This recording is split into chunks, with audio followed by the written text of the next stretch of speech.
Mesdames, mesdemoiselles, messieurs, bonsoir. J'adore dire ça, vraiment j'adore. Ça me rappelle quand j'écoutais le JT sur les genoux de papy, j'étais encore un gosse et c'était l'époque de l'ORTF. Il y a bien longtemps. Les plus anciens parmi nous savent de quoi je parle, et puis les moins de 20 ans, eux, ils regarderont les images de l'INA, l'Institut National Audiovisuel. C'est là où on trouve plein d'images d'archives passionnantes pour savoir ce que disaient certaines personnes sur certains sujets et comparer après à ce que c'est devenu. Passionnant. On va attaquer ce JT de l'or avec quelque chose concernant la Russie. La Russie qui vraiment a un amour immodéré pour le métal jaune. Et donc la question que beaucoup se posent, c'est pourquoi la Russie de Poutine amasse-t-elle autant de réserves d'or? On parle de 72 milliards de dollars de plus de réserves sur une année. C'est très important, c'est très conséquent. La Russie devient un acteur majeur sur le marché de l'or, en tout cas en termes d'achat d'or physique. Et donc les gens se demandent pourquoi. Alors il y a plein de théories, la baisse du dollar, l'inquiétude face à la force du dollar, le dollar qui n'est plus une monnaie de réserve internationale, etc., etc. Vous entendrez plein de choses là-dessus. La réalité, elle est très différente. Quelle est mon analyse là-dessus? Elle est assez simple. Souvenez-vous, et je vais faire une analogie avec BNP Paribas. BNP Paribas est la banque française qui va se faire imposer la plus grande amende par les autorités américaines pour avoir commercé en dollars en contrevenant à la législation américaine. Vous devez savoir, parce que c'est quelque chose qui est relativement méconnu, vous devez savoir qu'à partir du moment, en tant que professionnel ou en tant que particulier, où vous utilisez, où vous stockez, où vous avez des dollars en poche, vous relevez de la législation américaine. Donc les Américains, à partir du moment où vous utilisez leur monnaie, peuvent vous mettre à l'amende. Si vous êtes un particulier qui ne va pas quitter la France, qui va rester dans les frontières de l'Hexagone, qui ne risque pas forcément d'être attrapé par un mandat international dès qu'il va voyager ailleurs qu'en France, je vous rappelle que la France n'extrade pas ses ressortissants, eh bien vous pouvez commercer en dollars et ne pas respecter la loi américaine.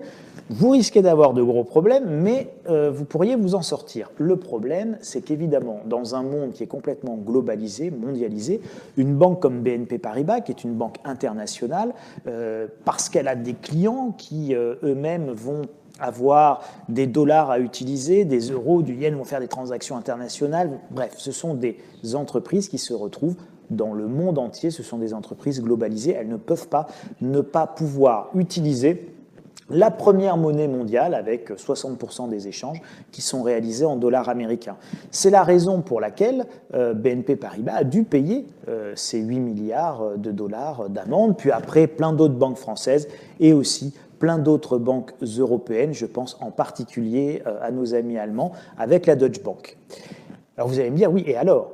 Quel est le rapport avec les Russes et leurs réserves d'or? Eh bien, il est très simple, ce rapport. C'est que vous comprenez bien qu'à partir du moment où les Américains imposent leurs lois à tout détenteur de dollars, si vous détenez du dollar, vous n'avez aucune indépendance.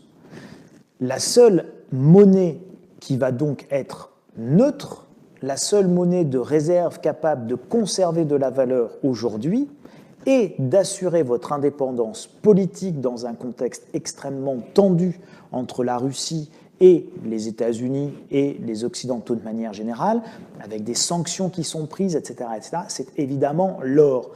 Et c'est sous cet angle-là qu'il faut interpréter la décision de Vladimir Poutine et des autorités monétaires russes que de renforcer et de surpondérer le poids de l'or dans les réserves de change de la Russie. Vous comprenez bien qu'il est évident que l'or joue un rôle fondamental d'indépendance et de souveraineté nationale. Et je crois il faut bien l'avoir en tête. Et c'est de cette manière-là dont il faut comprendre cet amour un peu immodéré, qui peut sembler un peu immodéré, qui pourrait presque sembler irrationnel et qui en fait ne l'est pas du tout de la part des Russes. Alors, ça va nous amener justement à regarder le graphique de l'évolution des cours de l'or. Alors, vous voyez bien que les cours de l'or sont plutôt soutenus, ils sont plutôt soutenus d'ailleurs depuis l'élection de Donald Trump et son accession à la présidence américaine. L'or se porte bien, les cours sont très clairement orientés à la hausse, et c'est paradoxal parce que les taux d'intérêt montent. traditionnellement, lorsque les taux d'intérêt montent, l'or baisse. C'est assez logique. Quand la valeur de votre monnaie s'apprécie, eh bien, l'or baisse. Pourquoi? Parce que tout simplement, ce qui est rare est cher, ce qui n'est pas rare n'est pas cher. Eh bien, quand une monnaie est rare, cette monnaie s'apprécie. Quand une monnaie n'est pas rare, elle se déprécie. Et donc l'or va suivre. C'est un mouvement de balancier totalement inverse, c'est un principe de vase communicant. Qu'est-ce qui se passe? À partir du moment où vous augmentez les taux d'intérêt d'une monnaie, eh bien forcément, ça implique une raréfaction de la création monétaire de cette monnaie. Augmentez le prix des dollars et il y aura moins de dollars créés. Donc si vous raréfiez le nombre de dollars créés, en renchérissant le prix des dollars, eh bien mathématiquement, le prix de l'or exprimé en dollars va diminuer. C'est extrêmement logique à comprendre. Alors, ce qui est moins logique, c'est comment se fait-il qu'on se retrouve dans une situation où le prix des taux d'intérêt, donc du dollar, augmente, mais l'or augmente aussi? Ça peut sembler totalement paradoxal. Eh bien, cette réponse, vous allez la trouver dans cet article de CNBC qui explique ce qu'a fait la Fed, parce qu'on finit toujours par trouver et par avoir les bonnes explications. Au moment où la Fed annonce une augmentation de ses taux d'intérêt, que fait la Fed?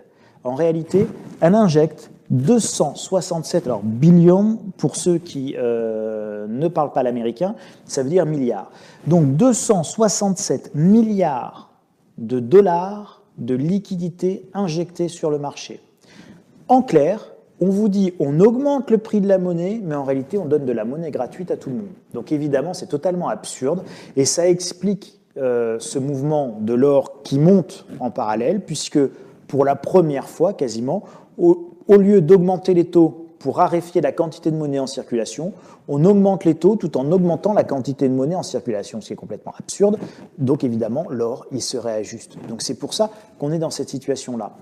Ça a une autre implication, cette situation-là et cette stratégie de la Fed. C'est qu'en fait, nous ne sommes que dans de la communication. La Fed dit « je vais augmenter les taux, l'économie est forte, c'est le plein emploi, tout va très bien, je peux augmenter les taux d'intérêt ». Sauf que tout cela est totalement virtuel. La triste réalité, c'est que l'économie américaine et l'économie mondiale sont incapables de supporter une augmentation importante des taux d'intérêt. C'est la raison pour laquelle la Fed est obligée d'injecter, au moment même où elle annonce l'augmentation de ses taux d'intérêt, 267 milliards de dollars dans le système économique et financier pour que ce dernier puisse supporter justement cette augmentation des taux d'intérêt sans s'effondrer. Vous remarquerez également qu'à ce moment même où on augmente les taux d'intérêt, on a cette augmentation de l'or qui est complètement absurde et je dirais même c'est la première fois que ça se produit dans l'histoire économique mondiale. Mais il n'y a pas que ça. Vous avez aussi une augmentation des marchés financiers. Or, de manière classique et traditionnelle, quand les taux d'intérêt montent, notamment les taux d'intérêt des obligations qui sont censées être garanties, vous n'avez pas intérêt à aller chercher des risques à la bourse. Donc, quand les taux d'intérêt montent, les actions baissent. Traditionnellement, vous retrouvez ce schéma-là également. Or là, on se retrouve dans une absurdité économique totale, puisque les taux d'intérêt montent, l'or monte, l'immobilier monte, et, vous savez quoi, les actions en bourse montent également. Voilà un petit peu où on en est et je voulais revenir sur ces explications et cet article de CNBC qui est l'un des sites les plus importants d'information financière et économique aux États-Unis, donc c'est quand même une référence. Donc je vous invite à aller chercher cet article si vous souhaitez en savoir plus. Et puis on va terminer sur cette dernière information et je souhaitais vous parler des faux Napoléons. Parce qu'on parle de l'or, qu'on parle d'or physique et que l'or physique, c'est un marché qui est très compliqué. C'est très compliqué parce que c'est très dangereux, c'est très opaque, c'est pas très transparent, on ne sait jamais ce qu'on achète, à quel prix, comment, pourquoi. Enfin bon, tout ça, ça suscite toujours beaucoup de questions et à chaque JT consacré à l'or, j'essaierai de vous apporter aussi des informations pour vous permettre d'aborder avec plus de sérénité ce marché de l'or physique. Et donc aujourd'hui, je souhaitais parler avec vous des faux, avec cet article du Parisien qui parle d'un couple qui avait fait venir un certain nombre de Napoléons, 600 pour être très précis, qui étaient des faux et qui les revendaient au prix des vrais. Alors ces Napoléons faux, ils coûtent 2 €. J'en ai quelques-uns, je vais vous en montrer et je vais donc vous ouvrir ma collection de fausses pièces, de fausses monnaies. En fait, tout ce que vous voyez sur le bureau que j'ai préparé pour vous aujourd'hui, eh bien, ce sont des faux. Voilà, il n'y a aucune vraie pièce, et vous allez voir, c'est assez extraordinaire. Alors, comme on parlait de Napoléon, eh ben, je vais vous montrer un Napoléon. Voilà, c'est un Marianne Coq. Un Marianne Coq qui est une pièce de 20 francs, qui est l'une des pièces les plus négociées en France. Donc là, vous avez la face avec le coq, et je vais vous montrer la face avec la Marianne, qui est à l'envers. Je vais vous la mettre à l'endroit. La face avec la Marianne. Et donc, la Marianne Coq, voilà, c'est ces pièces-là dont on parle dans l'article, et celle que vous voyez ici, elle est rigoureusement fausse. Alors, tout ça, ça se détecte bien quand on est un professionnel. C'est assez compliqué quand on est un particulier, si on n'a pas l'habitude et si on n'en a jamais vu. On va continuer. Je vais vous montrer maintenant ce qu'on appelle une croix suisse, un Vreneli. C'est un 20 francs suisse. Alors, c'est une pièce de l'Union latine. Ça a la même taille que le Napoléon, d'ailleurs. C'était des pièces identiques. L'euro avant l'heure. Et donc, voilà, un Vreneli, une croix suisse. Et donc, ce Vreneli, cette croix suisse, eh bien, voilà l'autre face, remarquablement bien imitée également, qui est tout aussi faux et qui vaut effectivement 2-3 euros. Enfin, c'est des pièces qui valent quelques euros et qui sont totalement fausses. Alors bon, ce sont des pièces qui, en vrai, là, aujourd'hui, on parle entre 230 euros à peu près le prix d'un Napoléon. Donc, vous voyez le préjudice. Mais alors, imaginez si vous vous faites refiler ou recaser un faux Krugerrand. Alors ça, c'est la pièce la plus vendue au monde. Le Krugerrand, qui est une pièce d'or d'une once sud-africaine. J'espère que ça se verra bien à la caméra et que vous pourrez bien visualiser comme cette pièce est belle. Alors, elle est un petit peu trop brillante à mon goût, évidemment, mais en tout cas, je peux vous assurer que ça va faire l'affaire pour des gens qui ne connaissent pas, surtout si elles sont mises dans des sachets scellés, qu'on vous explique surtout, n'ouvrez pas les scellés, etc., pour des raisons fiscales, ce qui est tout à fait vrai d'ailleurs. Hein. Donc voilà, on va vous monter une belle histoire, et puis évidemment, là vous êtes sur une pièce qui vaut 1200, 1300 euros, c'est une once d'or. Donc vous imaginez là encore le préjudice si vous êtes victime d'une escroquerie à une fausse pièce d'une once. Mais on va continuer, il y en a une autre qui est très très belle.